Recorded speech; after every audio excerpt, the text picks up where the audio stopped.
በመካከለኛው ምስራቅ ለበርካታ አስርተ ዓመታት የቆየው የአሜሪካና የኢራን ታሪካዊ ጸብ በአሁኑ ወቅት ከዚህ ቀደም ታይቶ በማይታወቅ መልኩ ወደ ለየለት አስፈሪ የጦርነት የስለላና የበቀል አዙሪት ውስጥ ገብቷል። በሁለቱ ሀገራት መካከል ባለፈው ሰኔ ወር መጨረሻ በፓኪስታንና በሌሎች ቀጠናዊ አደራዳሪ ኃይሎች አማካኝነት የተደረሰው ባለ 14 ነጥብ ጊዜያዊ የተኩስ አቁምና የመግባቢያ ስምምነት ገና በጦርነቱ የፈሰሰው ደም ሳይደርቅና የተፈረመው ስምምነት ቀለምም ሳይደርቅ ውጥረቱ ዳግም አገርሽቶ እጅግ ወደ ከፍተኛና አደገኛ ምዕራፍ ተሸጋግሯል። ይህ አዲስ የውጥረት ማዕበል የተቀሰቀሰው በቅርቡ አባታቸው ከተገደሉ በኋላ በምስጢር የተሾሙት አዲሱ የኢራን ጠቅላይ መሪ አያቶላህ ሞጅተባ ኻሜኔ በዛሬው ዕለት ባስተላለፉት ይፋዊ የበቀል እርምጃ ጥሪና በአሜሪካው ፕሬዝደንት ዶናልድ ትራምፕ እጅግ ከባድ ያጸፋ ወታደራዊ ማስጠንቀቂያዎች ምክንያት መሆኑም እየተገለጸ ነው። የአይነቱ የሁለቱ መሪዎች እርስ በርስ ዛቻ አሜሪካና ኢራን ተኩስ አቁሙ ከተፈረመ ወዲህ ከሰሞኑ ቢያንስ ለሁለት ቀናት አንዳቸው ባንዳቸው ላይ የሚሳኤልና የድሮን ጥቃቶችን ባዘነቡበት የተኩስ አቁም ስምምነቱም አደጋ ላይ በወደቀበት ማግስት መሆኑ ጉዳዩን የበለጠ ትኩረት እንዲስብ አድርጎታል።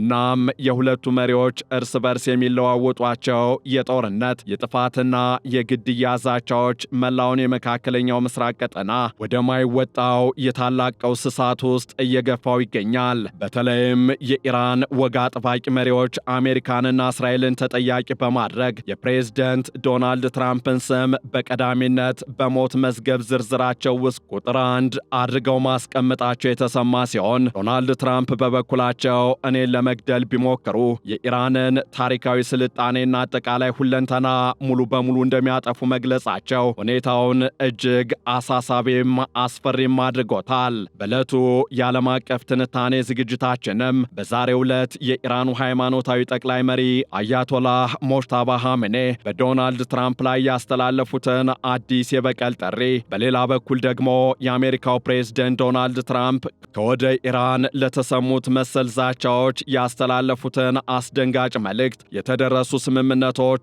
አደጋ ላይ መውደቅና የወደፊቱን የቀጠናው ዕጣ ፈንታ ልንመለከት ወደድን። ታሪኩ ጋሹ ነኝ። አብራችሁን ቆዩ። አስደሳች ዜና ለውድ ደንበኞቻችንና ለቤት ፈላጊዎች በመሃል መገናኛ ዲያስፖራ አደባባይ አጠገብ የጫካ ፕሮጀክት እይታ ያለው ዘመናዊ አፓርትመንት በ40/60 አከፋፈል ከስቱዲዮ እስከ ባለ 3 መኝታ ቤቶችን ለተወሰነ ጊዜ ብቻ በሚቆይ ልዩ ቅናሽ አቅርበንልዎታል። ስቱዲዮ በ2.7 ሚሊዮን ብር ጠቅላላ ዋጋ፣ ባለ 1 መኝታ በ4.4 ሚሊዮን ብር ጠቅላላ ዋጋ፣ ባለ 2 መኝታ በ6.7 ሚሊዮን ብር ጠቅላላ ዋጋ፣ ባለ 3 መኝታ በ8.3 ሚሊዮን ብር ጠቅላላ ዋጋ የግሎ ያድርጉ። ምን ይሄ ብቻ! የዲፕሎማት መንደር በሆነችው በሳር ቤት አደባባይ የ30 በመቶ ቅናሽ የተደረገባቸውን አፓርትመንት ቤቶች ከባለ 1 እስከ ባለ 3 መኝታ ቤቶችን በመሸጥ ላይ እንገኛለን። ልብ ይበሉ፣ ይህ ልዩ ቅናሽ ለተወሰኑ ቀናቶች ብቻ የሚቆይ በመሆኑ ፈጥነው ይመዝገቡ። ለበለጠ መረጃ በ0908882208 ወይንም በ0969699373 ይደውሉልን። ቴምር ሪል ስቴት። በትናንትናው ዕለት ይፋ የሆኑ አዳዲስ የሳተላይት ምስሎች እንዳጋለጡት ከሆነ ኢራን ከአሜሪካ ጋር የፈረመችውን የመግባቢያ ስምምነት በግልጽ በሚጥስ መልኩ ቀደም ሲል በአሜሪካና በእስራኤል ጥቃት ወድመው የነበሩ የኒውክሌር ተቋሞቿን በከፍተኛ ፍጥነት መልሳ ለመገንባትና ለመጠገን እየሞከረች እንደሆነ በግልጽ ተረጋግጧል። ሲኤንኤን የዓለም አቀፉ የሳይንስና ደህንነት ተቋም ካደረገው ጥናት ጋር በመተባበር ለመጀመሪያ ጊዜ ይፋ ያደረገው ሳተላይት ምስሎች ትንተና እንደሚያሳየው በሀገሪቱ የተለያዩ ክፍሎች በሚገኙ በርካታ የሚሳኤልና የኒውክሌር ማዕከላት ላይ አዳዲስና አጠራጣሪ እንቅስቃሴዎች ተስተውለዋል። ይህ ግኝት ኢራን በሰኔ ወር የተፈራረመችውንና የኒውክሌር መርሃ ግብሯን አሁን ባለበት ደረጃ ለማቆየት የገባችውን ቃል ሙሉ በሙሉ የሻረች መሆኑን አመላክቷል። በተለይም በፓርችን የሚገኘውና ለኒውክሌር ጦር መሳሪያ የሚሆኑ ከፍተኛ ፈንጆችን ያከማቻል ተብሎ የሚታመነው ስልታዊ ተቋም በአሜሪካና በእስራኤል የቦምብ ጥቃት ጣሪያው ከተመታ በኋላ በአሁኑ ወቅት በአዳዲስ መሸፈኛዎች መሸፈኑ ታውቋል። ባለፈው የካቲት ወር ላይ በተነሱ ምስሎች ተቋሙ በኮንክሪት መከላከያ ተከልሎ የነበረ ሲሆን በጦርነቱ ወቅት ግን በአሜሪካና በእስራኤል ከፍተኛ አውዳሚ ቦምቦች ተመቶ ትላልቅ ቀዳዳዎች ተፈጥረውበት ነበር። ሆኖም ግን በሰኔ ወር መጨረሻና እስከ አውሮፓውያኑ ሐምሌ 7 ቀን በተነሱ አዳዲስ ምስሎች ላይ እንደታየ የቆየው። ኢራን እነዚያን የቦምብ ቀዳዳዎች በጊዜያዊ መረቦችና መሸፈኛዎች ከሸፈነች በኋላ በአሁኑ ወቅት የኮንክሪት መቀላቀያ ተሽከርካሪዎችን በማሰማራት ቀዳዳዎቹን ለመድፈንና ተቋሙን መልሳ ለመገንባት እየሰራች መሆኑ ታውቋል። ከዚህ በተጨማሪም ፒካክስ ተራራ ተብሎ በሚጠራው ሌላ የመሬት ውስጥ የኒውክሌር ማዕከል ላይ በርካታ ወታደራዊ ተሽከርካሪዎች ወደ መተላለፊያ ዋሻዎች ሲገቡና ሲወጡ በሳተላይት መመልከት እንደተቻለም ተገልጿል። ይህ አዲስ የሳተላይት መረጃ አሜሪካን እጅግ ያስቆጣ ሲሆን ኢራን የተኩስ አቁም ስምምነቱን መጣሷን በግልጽ ያሳያል ተብሎም ታምኗል። ከዚህ ባሻገርም የመግባቢያ ስምምነቱ ዋነኛ ቅድመ ሁኔታ ኢራን የኒውክሌር መርሃ ግብሯን አሁን ባለበት ደረጃ ማቆየትና የጦር መሳሪያ አለማልማት የሚል ቢሆንም አሁን የታዩት ምስሎች ግን ይህንን ሙሉ በሙሉ የሚያፈርሱ ነው ተገኝተዋል። ይህ ሁኔታ በሁለቱ ሀገራት መካከል ሊደረግ የታሰበውን ቀጣይ ድርድር ሙሉ በሙሉ አደጋ ላይ ጥሎታል። አሜሪካ ኢራን የኒውክሌር ቁሳቁሶችን ለዓለም አቀፉ ማህበረሰብ አሳልፋ እንድትሰጥ የምትጠይቅ ሲሆን ኢራን ግን ይህንን በተደጋጋሚ አልቀበልም ማለቷ የዲፕሎማሲውን መንገድ እያሳጠረው የመጣ ጉዳይ ሆኗል። ሁለቱ ሀገራት ለምን በፍጥነት ወደ ቀደመው ጠብና ውጥረት ተመለሱ የሚለው ጥያቄ በብዙ ዲፕሎማቶች ዘንድ እየተነሳም ይገኛል። ከዚህ ጋር ተያይዞ ዋነኛው መንስኤ ኢራን በዓለም አቀፉ የንግድ መስመር በሆነው በሆርሙዝ የባህር ወሽመጥ ላይ የንግድ መርከቦችን ማጥቃት መጀመሯ ነው የሚለው አመክንዮ በቀዳሚነት በአሜሪካ በኩል እየተነሳ ይገኛል። በፓኪስታንና በሌሎች ቀጠናዊ አደራዳሪዎች አማካኝነት ለ60 ቀናት የዘለቀውና ጦርነቱን ለማቆም የተደረገው ጊዜያዊ ስምምነት በአጭር ጊዜ ውስጥ የፈረሰው የኢራን አክራሪ ኃይሎች ስምምነቱን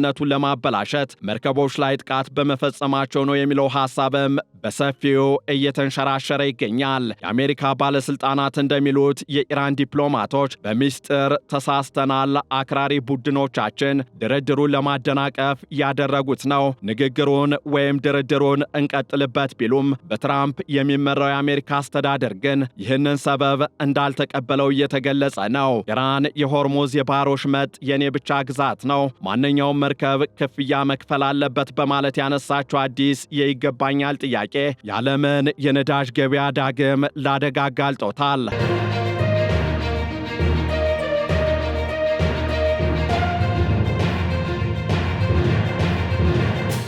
አሜሪካም ለዚህ አጸፋዊ ምላሽ ሆን ዘንድ የኢራንን ወታደራዊ መሠረተ ልማቶች በቦምብ የደበደበች ሲሆን ፕሬዝደንት ዶናልድ ትራምፕም የተኩስ አቁሙ ሙሉ በሙሉ ማክተሙን አውጀዋል። ይህ የባህር ላይ ፍጥጫና የኢራን የኒውክሌር ተቋማት ግንባታ ወደ ላቀ ወታደራዊ ግጭት የሚያመራ ዋነኛ መንስኤ መሆኑ እየተገለጸ ይገኛል። ሀገራቱ በዚህ አስፈሪ ውጥረት መካከል እያሉ የኢራኑ አዲሱ ጠቅላይ መሪ አያቶላ ሞጅታባ ኻሜኔ ዛሬ ያስተላለፉት አዲስ መግለጫ ደግሞ ቤንዚን ላይ እሳት የመጨመር ያህል ሆኗል። ባለፈው የካቲት ወር በአሜሪካና በእስራኤል ጥቃት አባታቸው አያቶላህ አሊ ኻሜኔ እናታቸውና ባለቤታቸው ከተገደሉ በኋላ በሚስጥር ተደብቀው የቆዩት አዲሱ መሪ የአባታቸውን የቀብር ስነ ስርዓት ተከትሎ ባስተላለፉት የጽሑፍ መግለጫ በቀል ብሔራዊ ጥያቄያችን ነው፣ በእርግጥም ይፈጸማል ብለዋል። አዲሱ መሪ አክለውም የአባታቸውን ንጹሕ ደም ለመበቀል ቃል የገቡ ሲሆን ጥቃቱን የፈጸሙት የአሜሪካና የእስራኤል መሪዎች በሙሉ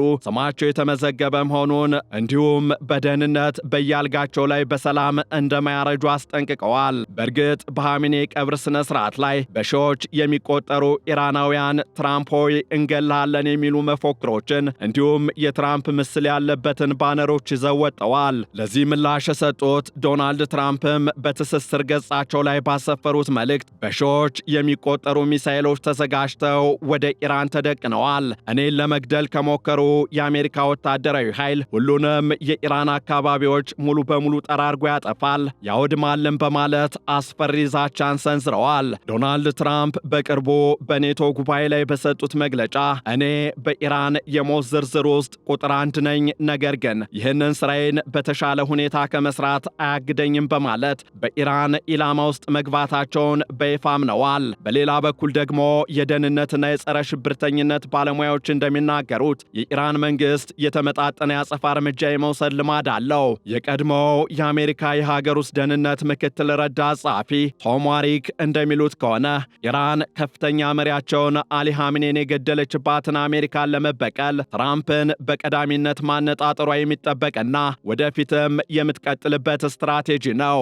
የእስራኤል የስለላ ድርጅቶችም ኢራን ትራምፕን ለመግደል አዲስ ዕቅድ ማውጣቷን የሚያሳይ ምስጢራዊ መረጃ ለአሜሪካ ማካፈላቸው ወይም ማጋራታቸውን በዎል ስትሪት ጆርናል ተዘግቧል። ይህንን ተከትሎም ዶናልድ ትራምፕ በቱርክ ከተካሄደው የኔቶ ጉባኤ ሲመለሱ ምስጢራዊው የደህንነት አገልግሎት ወይም ሴክሬት ሰርቪስ በሰጠው ምክር መሰረት ከአዲሱና ዘመናዊው አውሮፕላን ይልቅ የመከላከያ ስርዓቱ ይበልጥ ወደ ተሻሻለው አሮጌው ኤርፎርስ ዋን አውሮፕላን ቀይረው መጓዛቸው የደህንነት ስጋቱ ምን ያህል ከባድ እንደነበረም አመላክቷል። የቀድሞው የደህንነት ወኪል ቢል ጌጅ እንደተናገሩት በጉዞ መካከል አውሮፕላን መቀየር ከዚህ ቀደም ታይቶ የማይታወቅ ሲሆን ይህም የሆነው ከኢራን የሚመጣውን አስተማማኝ የስለላ መረጃ መሰረት በማድረግ እንደሆነ ግልጽ ነው ብለዋል። ይህ የሁለቱ መሪዎች የቃላት ጦርነትና የስለላ መረጃዎች በመካከለኛው ምስራቅ ለረዥም ጊዜ ሲንቀለቀል የነበረውን የጦርነት እሳት ይበልጥ እያቀጣጠለው ይገኛል።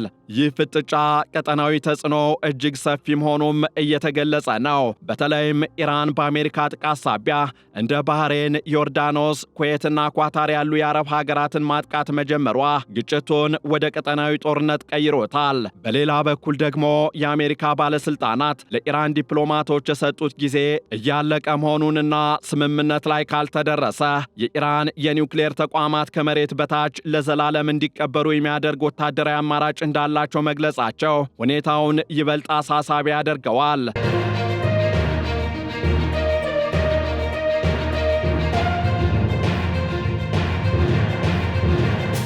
በአንጻሩ ደግሞ የኳታርና የኦማን አደራዳሪነት ውጥረቱን ለማርገብ ከፍተኛ አስተዋጽኦ እያበረከተ ቢሆንም የኢራን የውጭ ጉዳይ ሚኒስትር አባስ አራግቺ አሜሪካ ስምምነቱን ጥሳለች በማለት መውቀሳቸውና አሜሪካ በበኩሏ የኢራንን የነዳጅ ሽያጭ ማገዷ ሁለቱንም ሀገራት ወደማይመለሱበት የጦርነት አፋፍ አድርሷቸዋል። እናም በቀጣይ ምን ሊፈጠር ይችላል ለሚለው ጥያቄ ባለሙያዎች የሚሰጡት ምላሽ አስፈሪ የሆነ መጥቷል።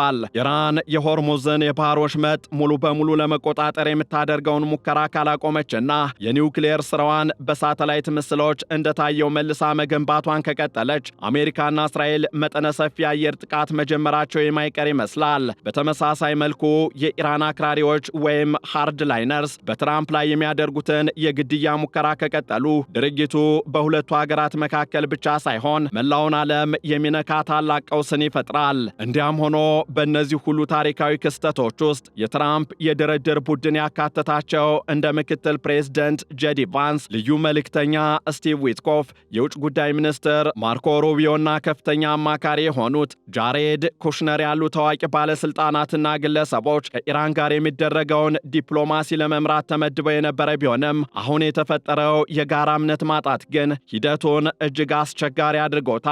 አሜሪካ ቀደም ሲል እንደ አውሮፓውያኑ የዘመን አቆጣጠር በ2020 የኢራን አብዮታዊ ዘብ ጀነራል የነበሩትን ቃሲም ሱሌማኒን በድሮን ጥቃት መግደሏን ተከትሎ የቴህራን ባለስልጣናት በአሜሪካ ባለስልጣናት ላይ የበቀል እርምጃ ለመውሰድ ሲያቅዱ መቆየታቸው የሚታወስ ነው። እንደ አውሮፓውያኑ አቆጣጠር በ2024 የአሜሪካ የፍትህ ሚኒስቴር በአንድ የኢራን አብዮታዊ ዘብ አባል ላይ በትራምፕ ላይ የግድያ ሙከራ ለማድረግ አቅዶ ነበር በሚል ክስ መስርቶ የነበረ ሲሆን በተመሳሳይ ዓመትም አንድ የፓኪስታን ዜጋ ከኢራን ጋር ግንኙነት አለው በሚል በቅጥረኛ ገዳይነት ወንጀል ተከሷል። እነዚህ ታሪካዊ ክስተቶች በአሁኑ ወቅት የተከሰተውን አዲስ ፍጥጫና በትራምፕ ላይ የታቀደውን አደጋ ይበልጥ እውነተኛና አሳሳቢ አድርገውታል። የኢራን ባለስልጣናት በበኩላቸው በሆርሙዝ የባህር ወሽመጥ ላይ የፈጸሙትን ጥቃት የአክራሪዎች ስህተት ነው ቢሉም በሳተላይት ምስሎች የተጋለጠው የኒውክሌር ተቋማት ግንባታ ግን መላው የኢራን መንግስት ስርዓት በተቀናጀ መልኩ ስምምነቱን እየጣሰ መሆኑን የሚያሳይ ጠንካራ ማረጋገጫ ሆኖ ተወስዷል። እናም ሁለቱ መሪዎች የሰነዘሯቸው መግለጫዎች በመካከለኛው ምስራቅ ለብዙ ጊዜ ሲብላላ የነበረውን ቀውስ ይበልጥ አቀጣጥለውታል። የሞጅታባ ኻሜኔ የበቀል ጥሪ የሀገሪቱን ብሔራዊ ስሜት በማነሳሳት የአሜሪካን ተጽዕኖ ለመቋቋም የተነደፈ ሲሆን የዶናልድ ትራምፕ በሺዎች የሚቆጠሩ ሚሳኤሎችን ዝግጁ የማድረግ ማስጠንቀቂያ ደግሞ ቀጠናውን ወደ ለየለት የኃይል ፍልሚያ ምዕራፍ አውርዶታል። ባለስልጣናቱ እንደገለጹት አሜሪካ ለዲፕሎማሲው ድርድር የሰጠችው ጊዜ የተገደበ በመሆኑ የኢራን የኒውክሌር ቁሳቁሶችን ለዓለም አቀፉ ማህበረሰብ ካላስረከበች ወታደራዊ አማራጮች ተግባራዊ መደረጋቸው አይቀሬ ይመስላል። የሆርሞዝ የባህር ወሽመጥ የዓለም ንግድና የነዳጅ መስመር ዋነኛ የደም ስር በመሆኑ በዚያ አካባቢ የሚደረግ ማንኛውም ወታደራዊ ግጭት የዓለምን ምጣኔ ሀብት በከፍተኛ ደረጃ የመናጥ አቅም አለው። ኢራን የባህር ወሽመጡን ቁጥጥር በእጇ ለማድረግ የምታደርገው ጥረትና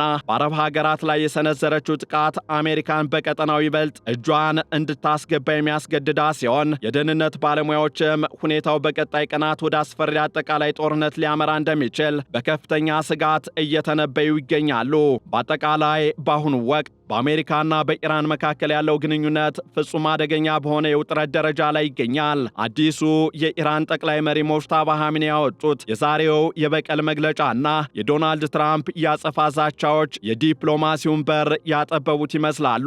በሌላ በኩል የሳተላይት ምስሎች ያጋለጡት የኢራን የኒውክሌር ተቋማት እድሳትና በሆርሞዝ የባህር ወሽመጥ ላይ የተከሰተው የጸጥታ ቀውስ ቀደም ሲል የተደረገውን የመግባቢያ ስምምነት መናኛ አድርገውታል። ውጥረቱ በሁለቱ ሀገራት መሪዎች ግትር አቋም ምክንያት ይበልጥ እየተባባሰ በመምጣቱ መካከለኛው ምስራቅ ወደ አዲስና አስፈሪ አጠቃላይ ጦርነት እያመራ መሆኑን አመላካች ተደርጎም ይወሰዳል። እናም ዲፕሎማሲያዊ ጥረቶች አስቸኳይ መፍትሄን ካላመጡ የቀጠናው ዕጣ ፈንታ በጦርነት እሳት መለብለብ እንደሚሆን ግልጽ ነው። ይህንን ዓለም አቀፍ ትንታኔ ስናዘጋጅ ሲኤንኤን፣ አልጀዚራ፣ ሮይተርስ እንዲሁም ሲቢኤስ ኒውስን በዋቢነት ተጠቅመናል። አስደሳች ዜና ለውድ ደንበኞቻችንና ለቤት ፈላጊዎች በመሃል መገናኛ ዲያስፖራ አደባባይ አጠገብ የጫካ ፕሮጀክት እይታ ያለው ዘመናዊ አፓርትመንት በ40/60 ክፍል ከስቱዲዮ እስከ ባለ 3 መኝታ ቤቶችን ለተወሰነ ጊዜ ብቻ በሚቆይ ልዩ ቅናሽ አቅርበንልዎታል። ስቱዲዮ በ2.7 ሚሊዮን ብር ጠቅላላ ዋጋ፣ ባለ 1 መኝታ በ4.4 ሚሊዮን ብር ጠቅላላ ዋጋ፣